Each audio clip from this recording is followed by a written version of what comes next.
மச்சான் நீங்க இப்படி பண்ணுவீங்கன்னா கொஞ்சம் கூட நினைச்சு கூட பார்க்கல.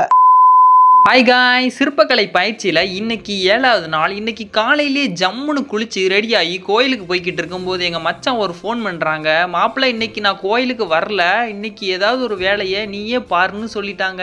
கிடைச்ச வாய்ப்பை விட்டுறக்கூடாதுன்னு இன்னைக்கு கோபுரத்து மேலே ஏறி என்னென்ன வேலைலாம் பெண்டிங் கிடக்குன்னு ஃபர்ஸ்ட் பார்த்தேன். ஆல்மோஸ்ட் நேத்தே எல்லா சிலைகளுக்குமே நைஸ் போட்டு நெருக்கி வச்சுட்டாங்க. இன்னைக்கு அந்த பாம்பாட்டி பக்கத்தில் இருக்கிற அந்த பாம்புக்கு தாங்க நான் காலையிலேயே நைஸ் போட்டு ஆரம்பிக்க போகிறேன். காலையிலேயே இந்த பாம்பை தடவி கொடுத்துட்டு நைஸ் போட ஆரம்பிச்சாச்சு. பாருங்க, பாம்பை நைஸ் போட்டு இணக்கி விட்டாச்சு. இப்போ பிரஷ் போட்டு ஆத்த தான் செய்யும். இந்த பாம்பு வந்து அந்த பெட்டிக்குள்ள இருந்து வெளியே வர்ற மாதிரி போடணும். நான் வந்து சரியா போட்டிருக்கேன்னு மறக்காம கமெண்ட்ல சொல்லுங்க. ஒரு வழியா 11 மணிக்குள்ள பாம்பை முடிச்சாச்சு. இப்போ ஃப்ரண்ட்ல உள்ள சொடலைக்கு அருவா தடி கைப்படம் எல்லாமே கிடக்கு. சூப்பரா முடிச்சிருவோமா?